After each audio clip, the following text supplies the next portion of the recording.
Ya hace un tiempo que, por distintos motivos, no la consideramos, pero recuerdo que en los días anteriores hemos estado hablando en los primeros versículos de ese capítulo 12 de dos asuntos fundamentales en los últimos días. Hemos hablado de los dones que Dios da en su soberanía y que reparte como quiere en la Iglesia, y hemos hablado también de la imagen de la Iglesia como cuerpo de Cristo, que también se nos da ahí en esos versículos. Así que Romanos capítulo 12, los versículos 4 y 5 andamos. Digo que se nos habla de los dones y se nos habla de la Iglesia como cuerpo de Cristo. Y hemos dicho también que el apóstol, una vez que hace la introducción, nos centra nuestros pensamientos en la Iglesia, porque es en la Iglesia donde hemos de servir, como se ha dicho antes, en el versículo primero, en el versículo segundo.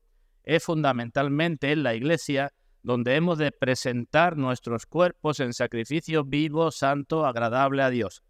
Así que haced esto, dice el apóstol, pero tened presente que esto hay que hacerlo fundamentalmente en la Iglesia. Y hay que hacerlo, versículo 2, renovando nuestras mentes. Todos venimos a la fe condicionados por el mundo, con la mente del mundo y con las cosas del mundo en nuestra mente y en nuestros corazones.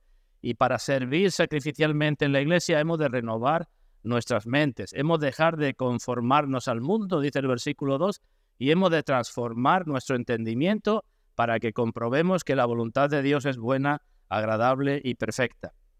Eso es lo que hemos visto. Y el apóstol basa toda su petición en el versículo 1 ruega y en el versículo 3 ordena. En un sitio dice os ruego y en otro sitio dice ordeno o digo. Y digo que el apóstol basa eso que pide, eso que ruega, eso que ordena, lo basa en las misericordias de Dios. El apóstol dice, si sois cristianos, pensad en las misericordias pasadas que os han llegado. Pensad en las misericordias presentes que os están llegando. Y pensad en las misericordias que Dios tiene preparado para vosotros, para el futuro. Y en base a eso, en base a las misericordias de Dios, pensad de otra manera, renovad vuestro entendimiento y empezad a funcionar en la Iglesia de otra manera. Eso es lo que nos está diciendo el apóstol. Si queremos tener presente cuáles son las misericordias de Dios, pues para eso tenemos los capítulos del 1 al 11 de Romanos. Ahí está todo lo que el apóstol se basa. Y no vamos a recordar, pero si queréis tener un pasaje muy sucinto, muy breve de esas misericordias de Dios, dejamos ahí cortados Romanos antes de leer y me vais a acompañar a los primeros versículos de la primera carta del apóstol Pedro. Y ahí tenemos, repito, un resumen muy sucinto, muy breve, pero donde está la esencia de todas las misericordias de Dios por las cuales pide el apóstol. Así que primera carta de Pedro, capítulo 1. En el primer versículo el apóstol da el saludo a los expatriados de la dispersión, es decir, la carta se escribe a un conjunto de creyentes que por su fe habían tenido que salir de sus tierras, de sus casas y demás.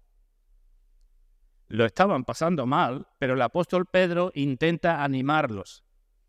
E intenta animarlos con las misericordias de Dios. Así que le dice, vosotros estáis expatriados, estáis dispersos, lo habéis perdido todo, pero, versículo 2, digo, ahí está el resumen, elegidos según la presciencia de Dios, Padre, en santificación del Espíritu, para obedecer y ser rociados con la sangre de Jesucristo. Ahí tenemos las misericordias pasadas de Dios, los planes eternos de Dios. ¿Sois cristianos? Dice, entonces tened presente que habéis sido elegidos. De entre toda la gente habéis sido elegidos según la presciencia de Dios, según el conocimiento previo de Dios. Habéis sido elegidos en santificación por el Espíritu. El Espíritu obra en vuestra vida para santificación y habéis sido elegidos para obedecer y ser rociados con la sangre de Jesucristo. Ahí tenemos la obra de las tres personas de la Trinidad, las misericordias, digamos, pasadas. Ahora sigue diciendo en el versículo 3, bendito el Dios y Padre de nuestro Señor Jesucristo, ahora las misericordias presentes, que según su grande misericordia nos hizo renacer. Ahí tenemos el nuevo nacimiento, es decir, Dios tenía unas misericordias en el pasado preparada para vosotros, en el presente tiene otras misericordias, pues Dios os hace nacer de nuevo y para nacer de nuevo tenéis que haber sido llamados por el Espíritu Santo y el Espíritu Santo haber obrado en vuestros cuerpos nos hizo renacer y ahora dice para el futuro, para una esperanza viva. Nos hizo renacer, si sois cristianos, para que tengáis una esperanza no como la de los incrédulos, que dice la Biblia, que la esperanza del incrédulo desaparecerá, se perderá, no sirve para nada, no tiene base, no tiene fundamento, pero a vosotros os ha hecho renacer para una esperanza viva o viviente o que os da vida, y la base, la resurrección de Jesucristo de entre los muertos. Y sigue diciendo, para una herencia, misericordia futura, habéis nacido para una herencia, no cualquier herencia, sino incorruptible, incontaminada, inmarcesible, una herencia segura, reservada en los cielos para vosotros.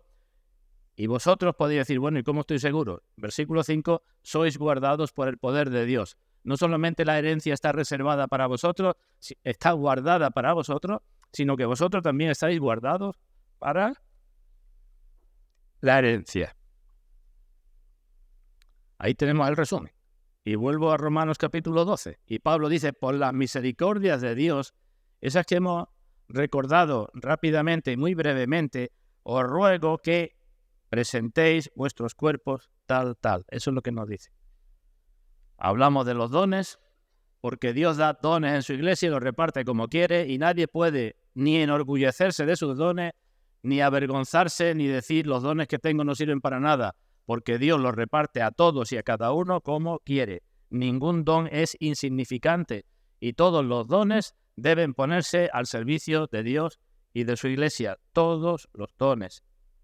Y después, cuando habla de la iglesia como cuerpo de Cristo, pues se nos dice que no solamente formamos cada uno parte del cuerpo de Cristo, sino que somos miembros los unos de los otros. Y hablamos de que tenemos una dependencia mutua entre nosotros, de que tenemos una conexión y que tenemos que preocuparnos por fortalecernos a nosotros mismos, y por fortalecer a los demás, porque eso es lo que se hace en un cuerpo, ¿verdad? Cada miembro, si no se fortalece, su debilidad repercute en el cuerpo.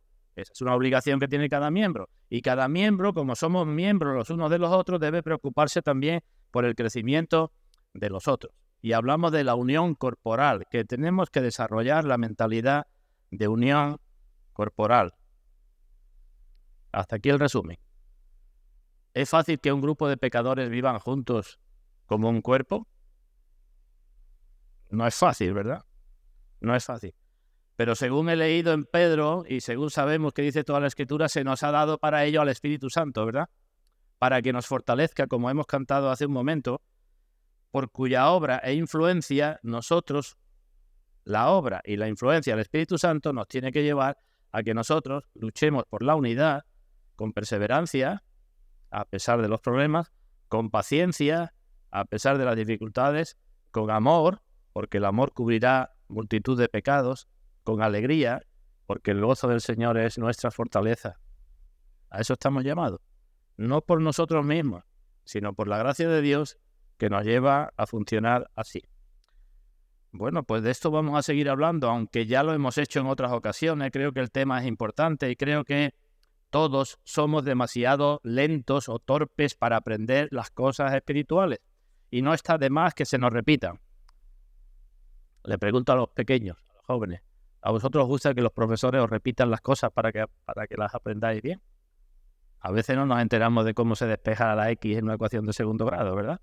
Y digo, a ver si me lo dice mañana otra vez. Y pasado mañana hasta que me entere, ¿verdad? Y la repetición siempre es un buen método de enseñanza. Y creo que para todos nosotros, me incluyo evidentemente, hace falta que se nos inculquen y se nos repitan las cosas de la palabra una y otra vez, porque somos lentos para aprenderlas y mucho más lentos para interiorizarlas y mucho más lentos para aplicarlas.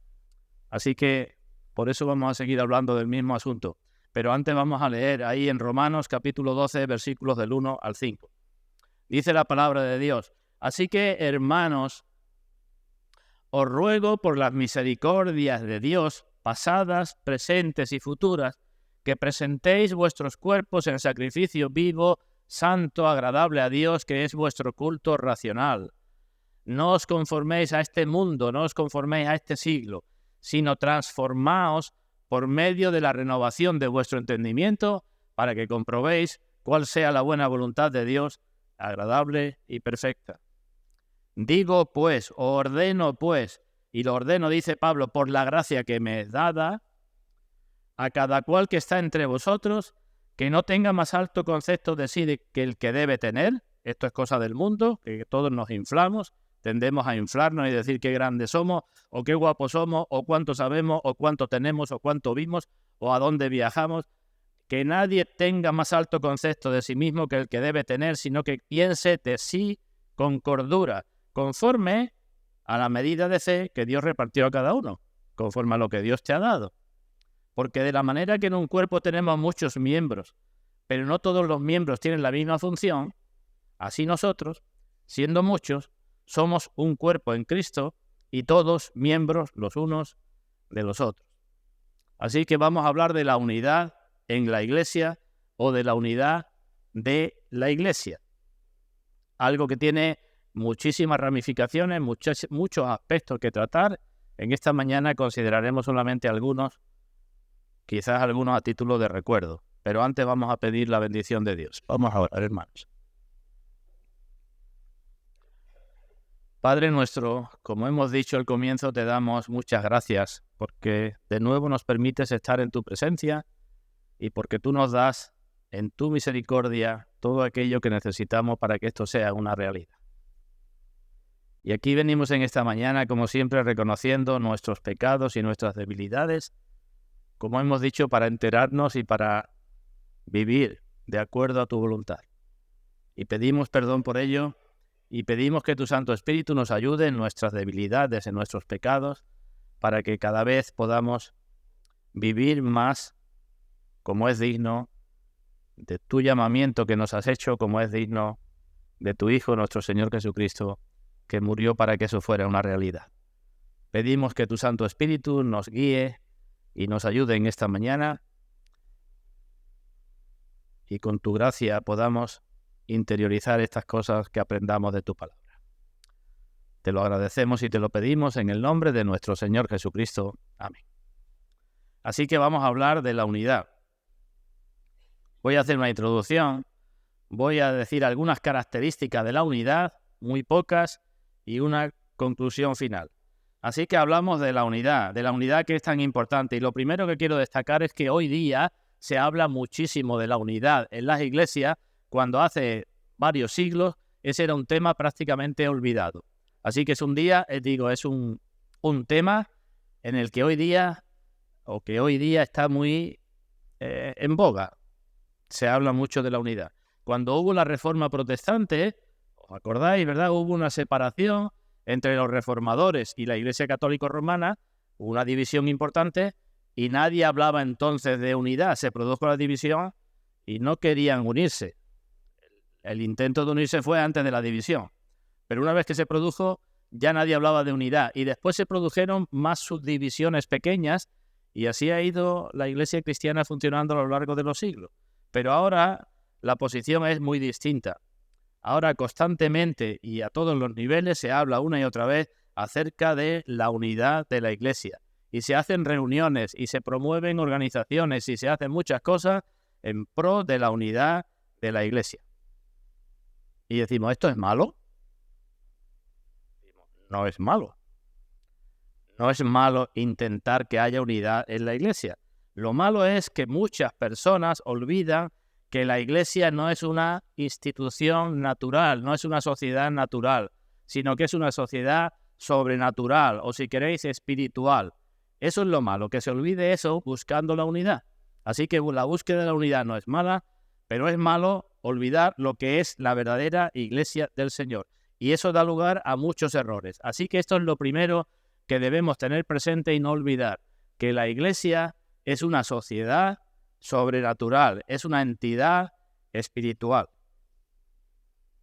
Os digo algunos errores debido a olvidar esto. Pues durante muchos años también se ha intentado, sobre todo en el catolicismo romano, que la Iglesia se identificara con el Estado. Sabéis también un poco la historia de la Iglesia, ¿verdad? La Iglesia identificada con el Estado, lo cual es una negación por completo de lo que es la Iglesia, lo que debe ser la Iglesia, lo que es la función de la Iglesia. La Iglesia identificada con el Estado.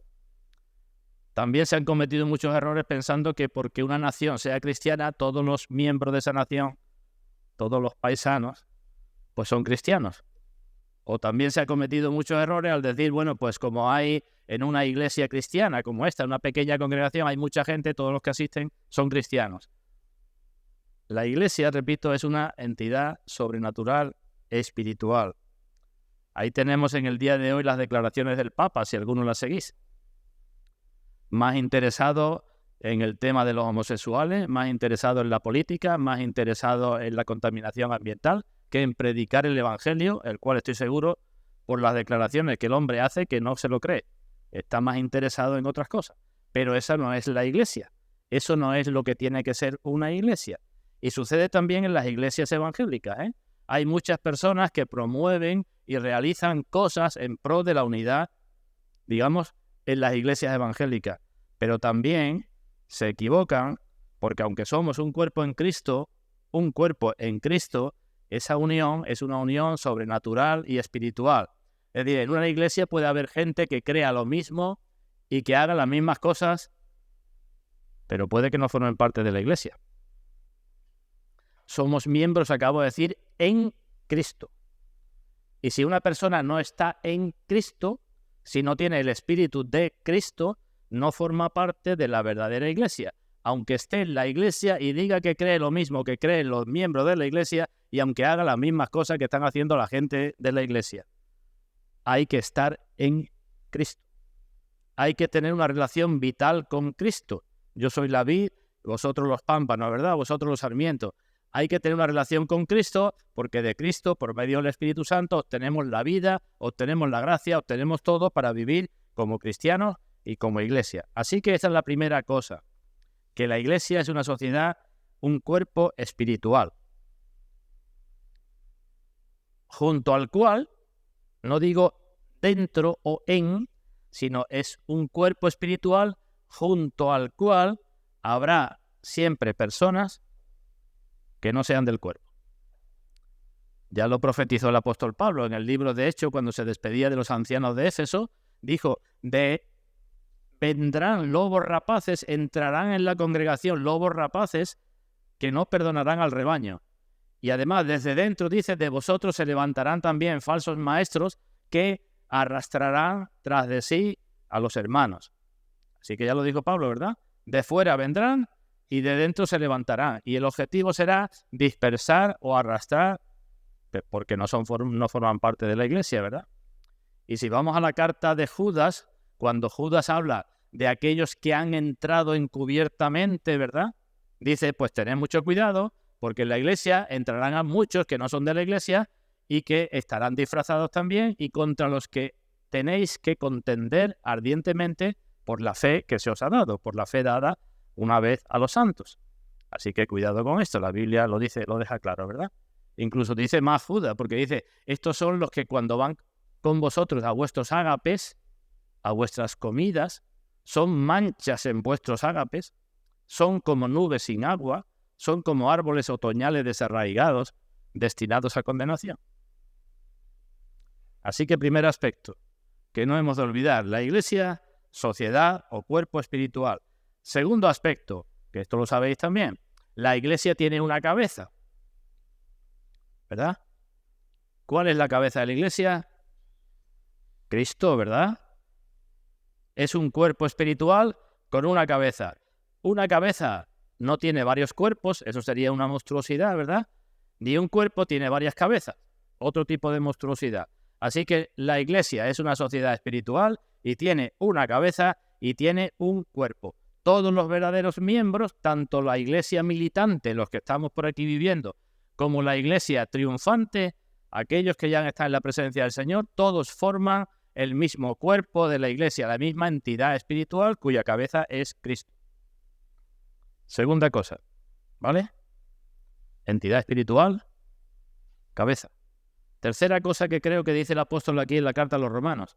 Pues además lo que está diciendo es que esa unidad en la iglesia tiene que ser algo visible. Y esto también es importante. La unidad tiene que ser algo visible. No estoy hablando de ecumenismo. al cual ya varias veces he dicho que nos tenemos que oponer, ¿verdad? Pero el que nos opongamos al ecumenismo no quiere decir que estemos opuestos a la unidad visible de la Iglesia. La unidad tiene que ser visible, porque entre otras cosas tenemos una oración del Señor Jesucristo en Juan capítulo 17, donde le pide al Padre que todos sean uno para que el mundo crea. ¿Os acordamos? Juan capítulo 17. En 2 ocasiones el Señor dice, Padre, que todos sean uno como nosotros somos uno, para que el mundo crea que tú me enviaste. Luego, si no hay una unidad visible, eso está repercutiendo negativamente en que la gente crea. Repercute negativamente en la evangelización. La unidad tiene que ser visible. No quiero decir tampoco que porque la unidad sea visible, mucha gente se convierta. La conversión es por gracia de Dios. Pero el Señor, si pide porque la unidad sea visible, nosotros hemos de esforzarnos porque la unidad sea así visible. Así que no puede ser una excusa el decir, como no sabemos ninguno quiénes forman parte de la Iglesia con mayúscula invisible, pues entonces no me puedo preocupar mucho de la unidad, porque yo no sé si todos los presentes, por decir algo, formáis parte del cuerpo de Cristo. Entonces, como no lo sé y no lo voy a saber nunca, no me preocupo entonces mucho acerca de la unidad. Eso es equivocado. Todos los cristianos y la Iglesia tenemos el deber de esforzarnos por mantener una unidad visible. Y estoy seguro que estaremos pecando cada vez que no echemos cuenta en eso o cada vez que no nos esforzamos por eso.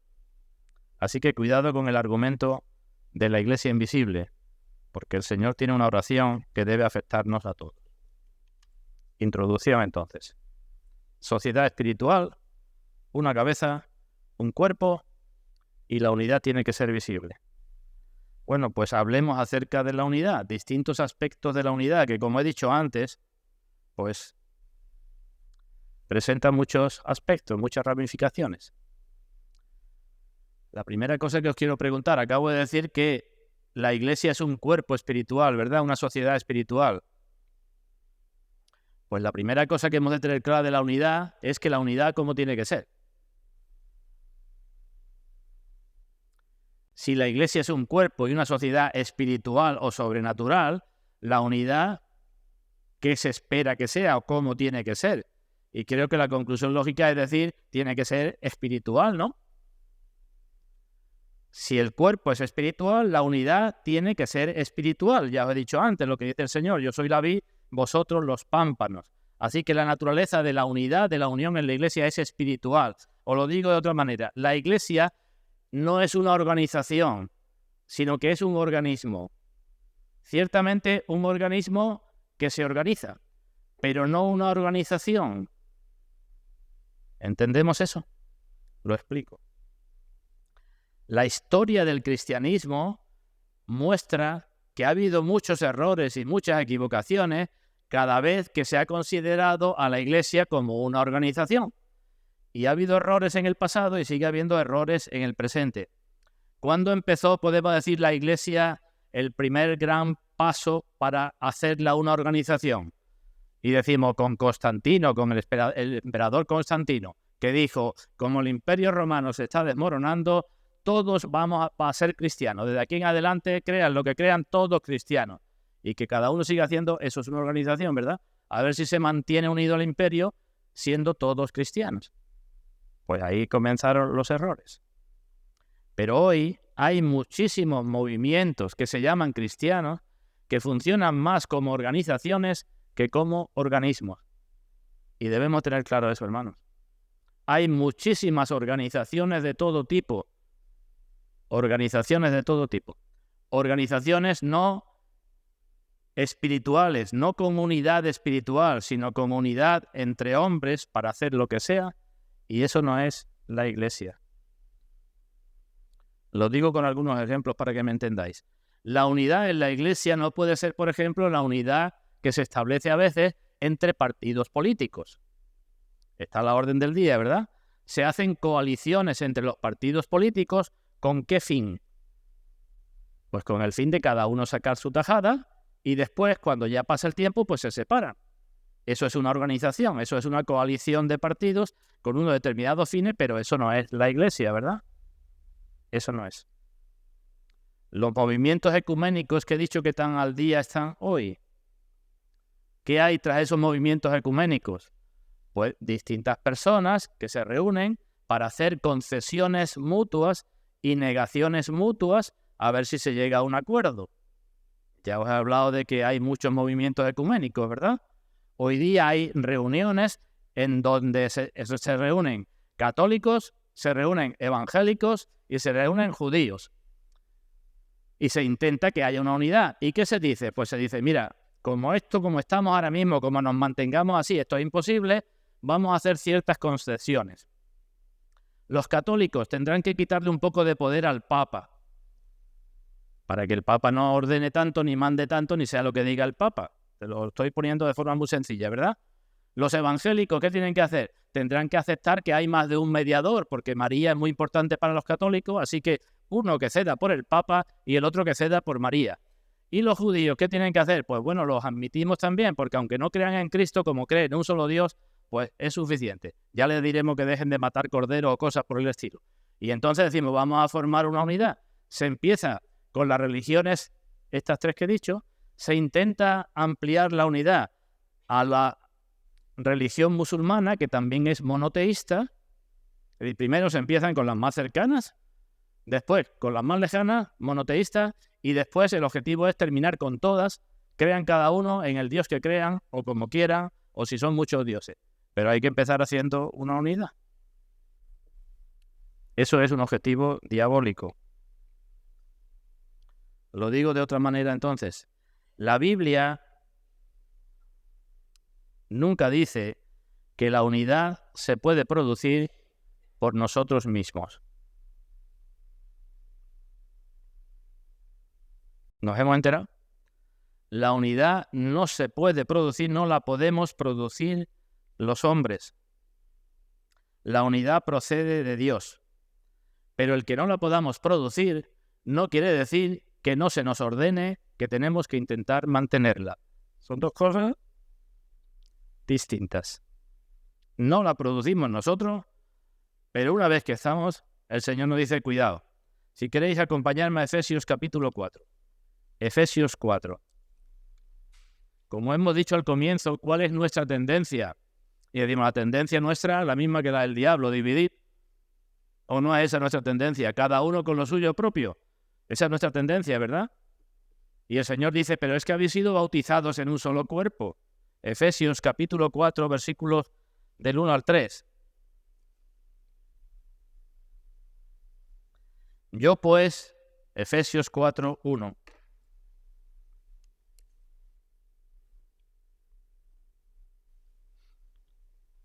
Yo pues, preso en el Señor, os ruego que andéis como es digno de la vocación con que fuisteis llamados, con toda humildad y mansedumbre, hablando en la iglesia, ¿verdad?, soportándoos con paciencia los unos a los otros en amor.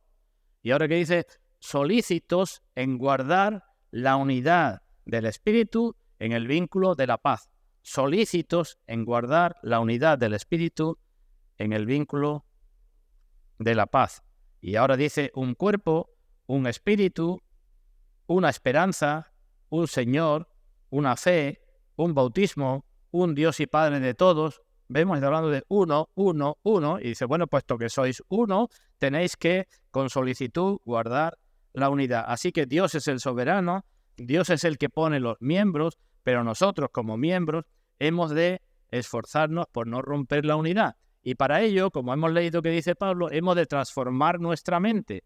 Si ya se nos ha dado la mente de Cristo, no se nos dice que tengamos esa mente a un nivel muy pequeñito, sino que la vayamos desarrollando para que no sigamos funcionando de la misma manera que funcionábamos antes. ¿Comprendido? Así que cuerpo espiritual, sociedad espiritual, una cabeza, unidad que tiene que ser visible, unidad que no es organización, unidad espiritual, que no es una coalición, que no es ecumenismo y que no la podemos producir nosotros. ¿Entendido hasta aquí? Pongo un ejemplo muy sencillo. Salís al campo a lo mejor alguna vez, ¿verdad? Ahora en esta época está lleno de flores de todo tipo. Y en cada una de ellas podemos ver la mano de Dios, ¿verdad? El diseño de cada plantita, de cada flor, de cada cosa que vemos Es imposible, como dice Pablo en Romanos capítulo 1, que viendo la creación, una persona no piense que tiene que haber un creador. Es imposible. Pero bueno, en cualquiera de esas flores se componen de, voy a mis clases de botánica de cuando era pequeño, se compone de pétalos, eran, ¿verdad?, sépalos, el polen, el pedúnculo y no sé cuántas cosas más. Eso es una flor. La corola y el cáliz. Vale, gracias. Eso es una flor, es un organismo vivo que lo vemos y ya está. Pero ahora imaginaos que nosotros cogemos unos pétalos por aquí, un pedúnculo por aquí, un poquito de polen por aquí, e intentamos hacer una flor. ¿Eso será un organismo vivo? No es un organismo vivo. La unidad no la producimos nosotros. Ahora bien, si ya tenemos la flor, podemos hacer con ella muchas cosas, ¿verdad? Si ya la tenemos, lo que produce el Señor, nosotros tendremos que, como cristianos, cuidarla, ¿verdad? Eso es lo que digo. No podemos producirla, pero sí tenemos la obligación de mantenerla. La unidad en la Iglesia es la obra del Espíritu Santo, 100% la obra del Espíritu Santo. Pero si hemos nacido de nuevo, si ya tenemos al Espíritu Santo en nosotros, eso es nacer de nuevo, ¿verdad? El que no tiene el Espíritu de Cristo no es de él. Si ya tenemos el Espíritu Santo en nosotros y la unidad es la obra del Espíritu Santo, no es que el Espíritu Santo haga la obra por allí, independiente de nosotros, sino que nosotros que tenemos el Espíritu Santo obrando en nosotros, pues el Espíritu Santo por su obra en nosotros somos los que obramos para producir la unidad, para mantener la unidad, no para producirla. Es lo mismo que dice Pablo en Filipenses, ¿verdad? Dios es el que en vosotros produce. El querer y el hacer por su buena voluntad, Dios produce, pero vosotros ocupaos en vuestra salvación y en todas las cosas que son de vuestra salvación. ¿Entendido entonces, no? Esto, claro está, nos lleva a pensar, y no es extraño, según lo que he dicho hace un momento, que en las iglesias puede haber personas muy buenas y personas muy morales, con una alta moralidad, y personas que hagan muchas cosas que son propias de cristianos, pero que no son cristianas porque no han nacido de nuevo, porque no tienen la unidad espiritual, porque no es un verdadero miembro. ¿Vale? Hablando del catolicismo romano, también sabéis que el catolicismo romano, los niños pequeños los bautizan y dicen, ya forman parte de la iglesia, ya se les quitó el pecado original, ya forman parte de la iglesia de Cristo. Y eso no es cierto, evidentemente, ¿verdad? No porque nadie te bautice, otra persona te bautice, tú ya naces de nuevo. Así que es una unidad espiritual. Seguimos un poco más. Esa unidad espiritual, paso siguiente, tiene que incluir nuestra mente. ¿Vale? ¿Qué quiero decir con esto? Pues que es necesario que conozcamos cada vez más la palabra de Dios, así de sencillo. Hay alguna gente que dice, la doctrina divide, y lo que tenemos que intentar es estar unidos, más unidad y menos doctrina. Y no saben lo que están diciendo. La doctrina, bien entendida y bien aplicada, no divide. La doctrina une. Pero muchos dicen, a mí no me hables tanto de doctrina, ni de aprender doctrina. Yo lo que haga el Espíritu, los movimientos del Espíritu, a donde me lleve el Espíritu, aunque el Espíritu me lleve en contra de la palabra y de la doctrina, es necesario que desarrollemos la mente, porque no puede haber unidad si no hay unidad de mente. Sed de un mismo sentir, no solamente hace referencia al corazón, sino también a la mente. Y es muy difícil que yo crea que Cristo es el Hijo de Dios y que tú creas que no es el Hijo de Dios y que entre los dos formemos una unidad espiritual. Es imposible, ¿verdad? Así que es necesario. Es necesario. Os digo algo a algunos. ¿Estaríais dispuestos más de uno a reuniros conmigo, por ejemplo, para hacer estudios de doctrina? El que diga que sí, que levante el dedo y quedamos para la semana que viene. Es que es necesario, es que muchas veces decimos, bueno, como voy el domingo al culto ya es suficiente. Y hay gente en la iglesia que si llevan muchos años puede que sepa suficiente, pero hay gente en la iglesia, personas que se van incorporando. Como veis, somos de distintos países, ¿no? Somos ahora mismo de 8 o 9 países, yo qué sé, los que somos.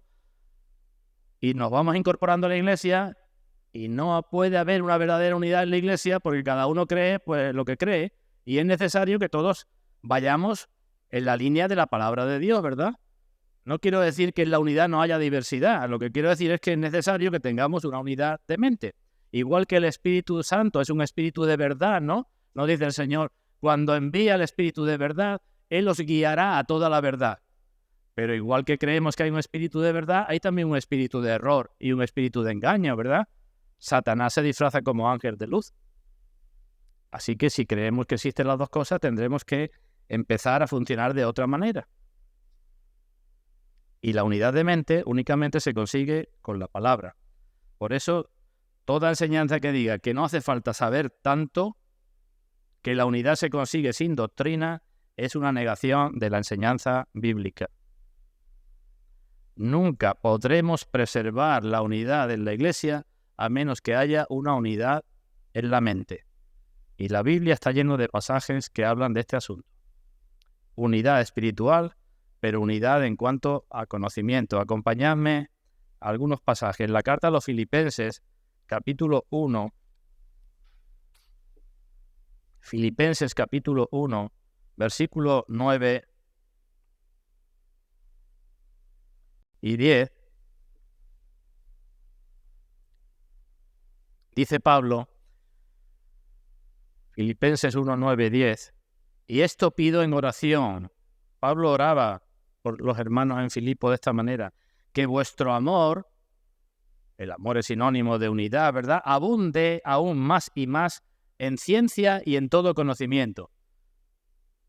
Abunde, no de cualquier manera, sino en ciencia y en todo conocimiento, para que aprobéis lo mejor. Es decir, que si no hay ese conocimiento, si no hay ese entendimiento, va a ser muy difícil que se ande en amor, muy difícil que se apruebe lo mejor. Sigue diciendo, a fin de que seáis sinceros, irreprensibles, llenos de fruto de justicia. Es decir, hay una serie de cosas que aparecen después, pero todas están detrás de la petición de que crezcáis, que abundéis en ciencia y en conocimiento. Si abundáis ahí, después lo demás será más fácil. En la carta a los Colosenses, capítulo 2, Colosenses capítulo 2, versículo 2,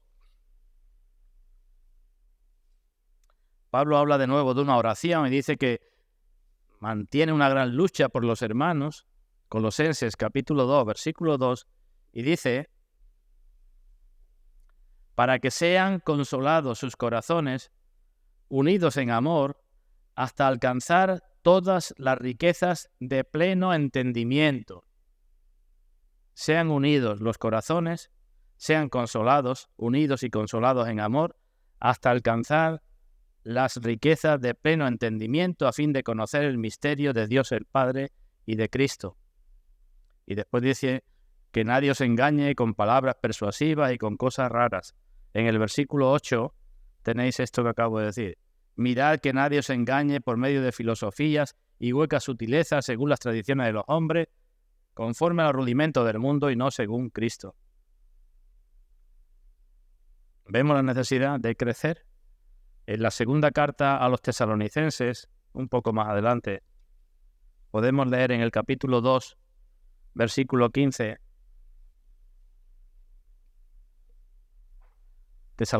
segunda Tesalonicenses 2:15. Así que, hermanos, estad firmes y retened la doctrina que habéis aprendido, sea por palabra o por carta nuestra. Estad firmes y retened la doctrina. Eso se entiende que la sabían ya, ¿verdad? Pablo no dice aprender la doctrina, pues se entiende que ya la sabían. Era la segunda carta que escribía a los tesalonicenses. Pero si ya la sabían, ahora dice retenerla. Y en otra carta, en 2 Timoteo, vamos a buscarla también, dice que tengamos cuidado, 2 Timoteo capítulo 4,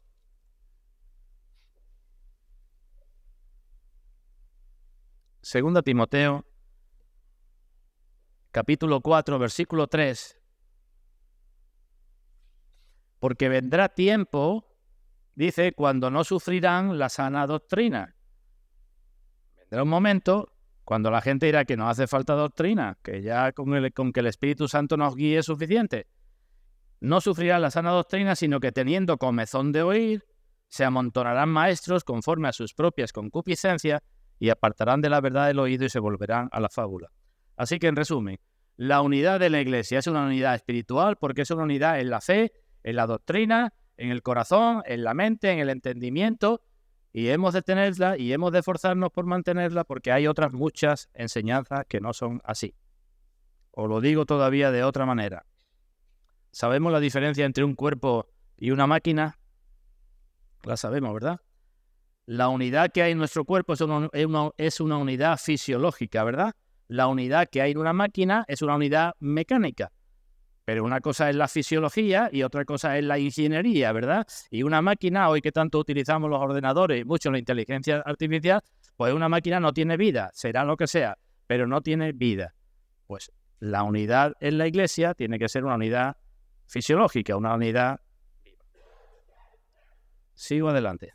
Así que ya tenemos claro qué es el cuerpo, qué es la unidad, lo que no es la unidad, no es una coalición, un ecumenismo, y hasta dónde llega la unidad que tiene que llegar a nuestra mente. Bueno, pues ahora preguntémonos, si la Iglesia es así, una unidad espiritual, ¿cuáles son las funciones de la Iglesia como unidad espiritual?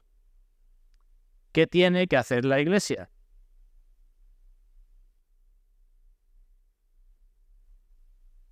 Podríamos decir multitud de cosas. Pero hay una fundamental que la vamos a leer en primera carta a Timoteo 3:15. Por poner un pasaje, pero podríamos buscar otro. Primera Timoteo 3:15.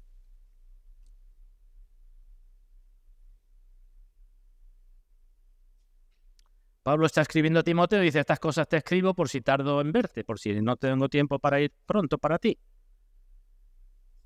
Primera Timoteo 3:15. Y dice, para que si tardo, te estoy escribiendo Timoteo porque si tardo, lo que yo quería decirte de palabra y frente a frente, si tardo, te estoy escribiendo esto para que sepas cómo debes conducirte en la casa de Dios, que es la iglesia del Dios viviente, columna y baluarte de la verdad.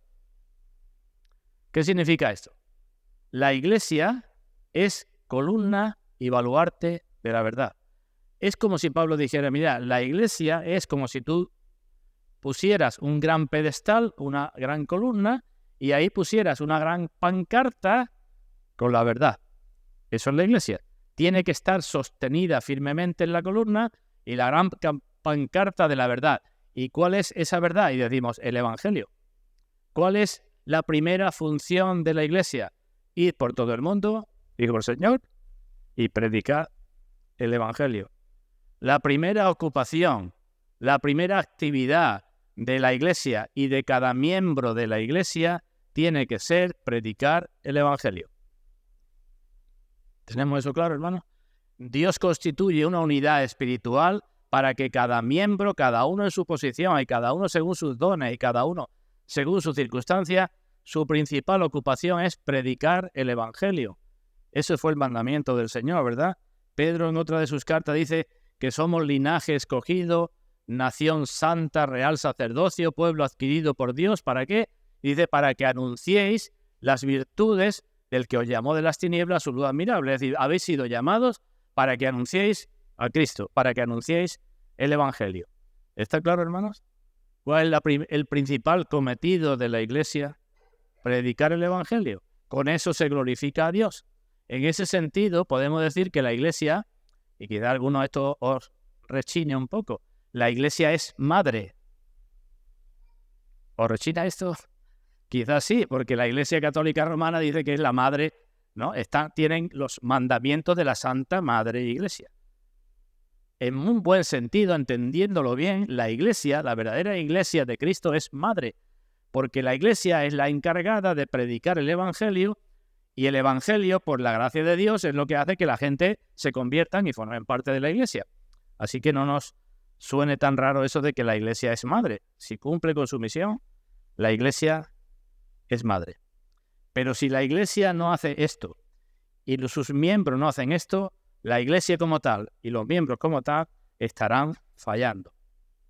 Así que he dicho antes, la unidad en la mente. ¿Es fundamental tener una doctrina sana? Fundamental. Pero una iglesia puede tener una doctrina ortodoxa, una doctrina muy buena y estar completamente muerta.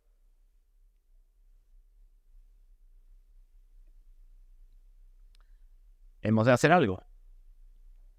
Pero no hemos de olvidar, como he dicho antes, que la Iglesia tiene una cabeza. Y que la actividad de la Iglesia tiene que estar gobernada por la cabeza, por lo que dice la cabeza, por la forma en que la cabeza ordena, por el modo en que la cabeza dice que hay que hacer las cosas, por la guía del Espíritu Santo, que es el que da la cabeza. ¿Vale? Olvidar esto, de nuevo, digo, da lugar a muchísimos errores. Y da lugar a muchísimos errores en nuestras propias iglesias. Por ejemplo, ¿sabéis que se hacen de vez en cuando muchas cosas para crear un avivamiento? Vamos a hacer lo que sea para que se produzca un avivamiento, para organizar un avivamiento. ¿Sabéis lo que es esto? Un avivamiento, ¿no? Que mucha gente se convierta en poco tiempo, mucha gente se convierta, y para ello los cristianos vamos a organizar un avivamiento. Si se te olvida que eso es prerrogativa de Dios, te estás equivocando, por mucho que hagas, aunque te lleve 5 días ayunando y orando. Se organizan retiros y actividades para que miembros de la iglesia tengan diversos dones. Un retiro de jóvenes para que todos los jóvenes hablen en lenguas. Hermano, ¿se te olvida de que eso es una prerrogativa de Dios? Que Dios da los dones como quiere y a quien quiere. Mientras que estés haciendo esto, estarás teniendo una organización, pero no vas a tener un organismo y estarás haciendo cosas que luego no darán resultado, porque serán falsas todos los frutos que se produzcan. ¿Quién añadía a la iglesia, en la primera iglesia, aquellos que tenían que ser salvos? El Señor, ¿verdad? ¿Qué tenían que hacer aquellos de la iglesia? Hechos capítulo 2 o 4. Tenían todas las cosas en común, oraban juntos, se reunían, comían, partían el pan, hacían lo que tenían que hacer, predicaban la palabra, y el Señor añadía a la iglesia los que tenían que ser salvos. Hay reuniones entre pastores de iglesias que dicen, bueno, vamos a ponernos como objetivo que en el próximo año, es un buen objetivo, en el próximo año se incorporen 30 miembros más a cada iglesia. Pero eso es prerrogativa de los pastores. ¿Qué hacemos o qué vamos a hacer para que eso sea una realidad? Eso depende de Dios. Un antiguo escritor cristiano decía lo siguiente. Decía, la iglesia que ha perdido a Cristo está llena de buenas obras. Las actividades se multiplican tanto que no hay tiempo para la meditación. Y las organizaciones requieren tanta energía que no queda tiempo para la oración.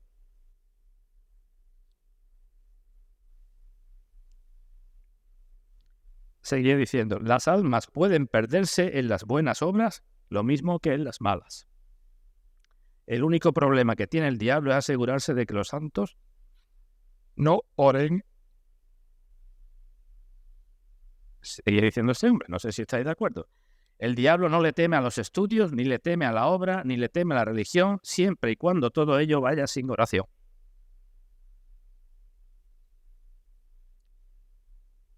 Se ríe de nuestro sudor, se mofa de nuestra sabiduría, pero tiembla cuando nos ve de rodillas. Así que, como siempre, hemos de buscar el equilibrio, que tantas veces os digo en la vida cristiana. Está el peligro de no hacer nada y está el peligro del activismo. El peligro de la actividad con el riesgo de no tener en cuenta cómo está mi propia salud espiritual. Eso es un peligro, ¿verdad? Me voy enfriando, pero estoy haciendo muchas cosas. Y por el otro lado, el peligro de estar tan pendiente de mi salud espiritual que no tengo tiempo para hacer nada. Así somos.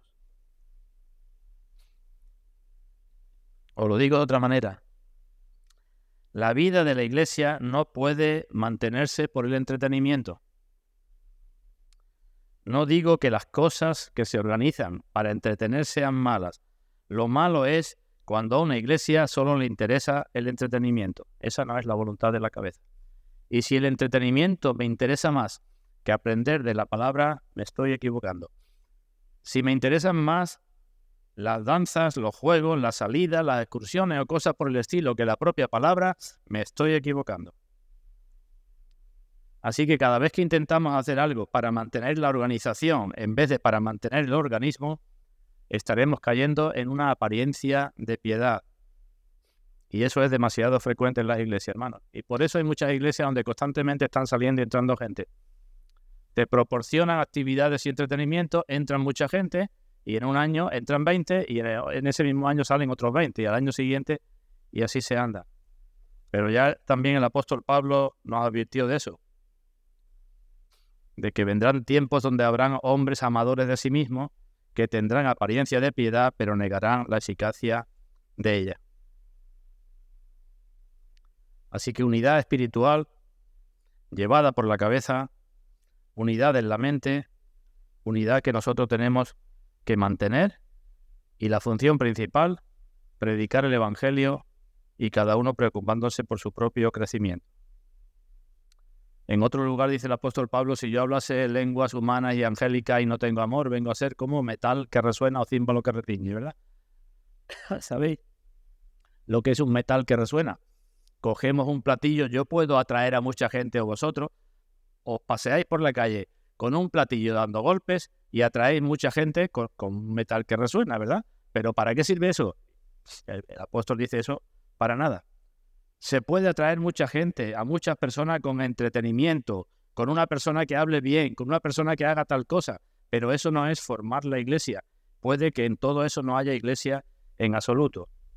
La misión no es entretener, sino llevar a las personas el Evangelio. Así que unidad espiritual para llevar el Evangelio. Y una última cosa que quiero destacar, pero brevemente porque ya hablamos el día anterior, y es que, puesto que estamos hablando de una unidad espiritual, todos los miembros tienen que preocuparse y ocuparse los unos de los otros. Versículo 5 del capítulo 12. Somos miembros los unos de los otros. Resumo lo que dije otro día. Hemos de pensar más en el conjunto que en nosotros como individuos, como personas individuales. La unidad de la iglesia solamente se puede mantener, hermanos, si mis decisiones, mis planes, mis deseos, todo lo que es mío, lo supedito a lo que es del cuerpo. Tengo en cuenta las cosas del cuerpo, tengo en cuenta cómo va a afectar el cuerpo antes de cómo me va a afectar a mí. Y esa es la mentalidad que tenemos que desarrollar y no conformarnos al mundo. Lo hemos dicho ya muchas veces. ¿Entendemos esto, hermanos? ¿Os parece demasiado duro? Pues eso es lo que dice el Señor. Esa es la buena voluntad de Dios, agradable y perfecta. Y todavía estamos muy lejos de funcionar así.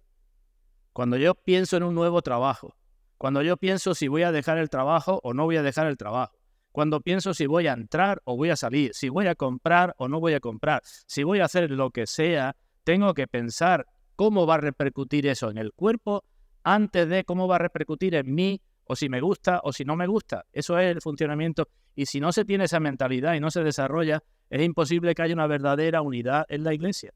Le tenemos que pedir mucha gracia a Dios para eso. Pero ese es el camino, hermanos. Es que no hay otro camino. Podía poner multitud de ejemplos, pero no quiero entrar en eso. En primera carta a los Corintios nos dice el apóstol Pablo, todas las cosas me son lícitas, pero no todas convienen. ¿Por qué no todas convienen? No dice todas las cosas me son lícitas, pero yo no voy a dejar dominar por ninguna. Eso es cambiar nuestra mente en pro de la unidad de la iglesia. No dice todas las cosas me son lícitas, pero no todas edifican. Dice eso, ¿verdad? Entonces yo no puedo pensar en mis cosas nada más, porque eso puede resultar perjudicial para el cuerpo, para la iglesia. Puede ser un mal testimonio, puede ser lo que sea. Tengo que pensar, hermanos, hago yo una pregunta.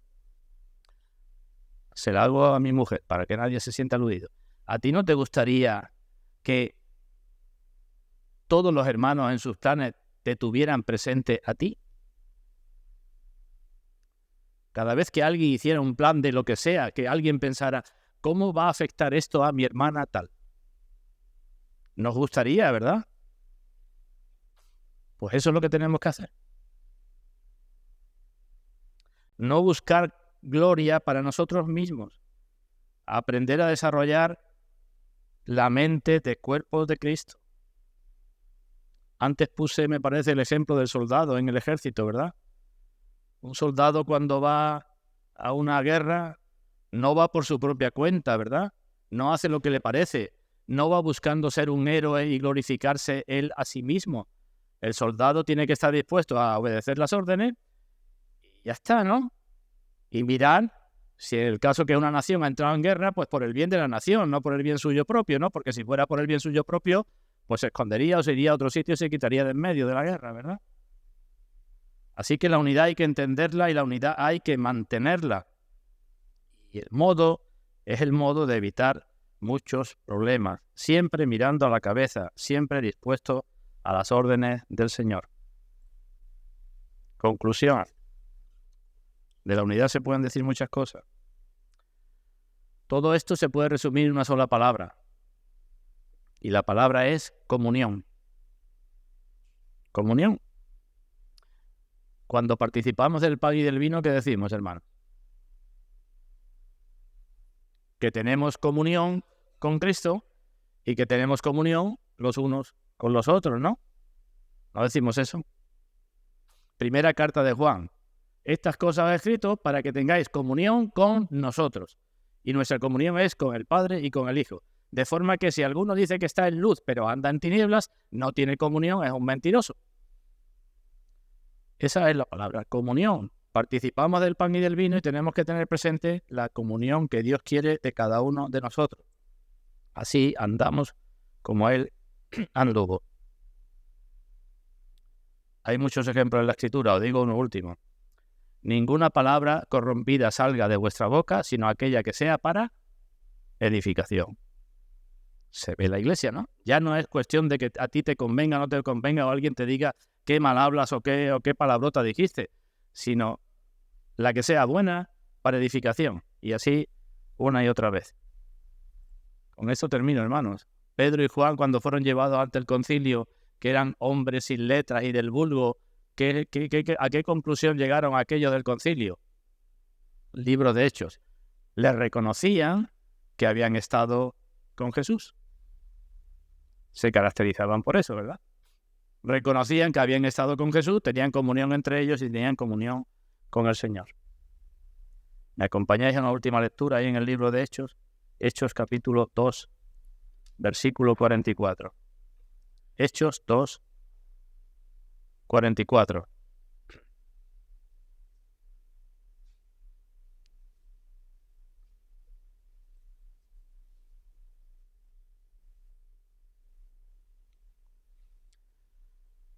Todos los que habían creído estaban juntos y tenían en común todas las cosas.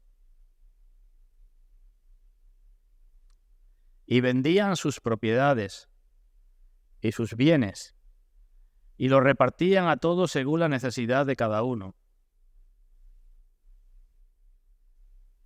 No voy a comentar nada de eso. Que el Señor ponga en los corazones de cada uno lo que tenga que poner. Lo repito, todos los que habían creído estaban juntos y tenían en común todas las cosas. Y vendían sus propiedades y sus bienes y los repartían a todos según la necesidad de cada uno. Y perseverando unánimes cada día en el templo y partiendo el pan en las casas, comían juntos con alegría y sencillez de corazón, alabando a Dios y teniendo favor con todo el pueblo. Y el Señor añadía cada día a la iglesia los que habían de ser salvos. Hermanos, que Dios nos dé gracia para entender y para interiorizar estas cosas. Y que Dios bendiga nuestro esfuerzo en pro de la unidad y de la comunión en la iglesia, en esta iglesia que es donde nos ha puesto el Señor. Porque así, por la gracia de Dios, el mundo creerá. Y el Señor, en su misericordia, en su gracia, en su soberanía, añadirá o no cada día a la iglesia los que tengan que ser salvos. Esta es la gracia que tenemos que pedir todos para la gloria del Señor. Pues que así sea, hermanos.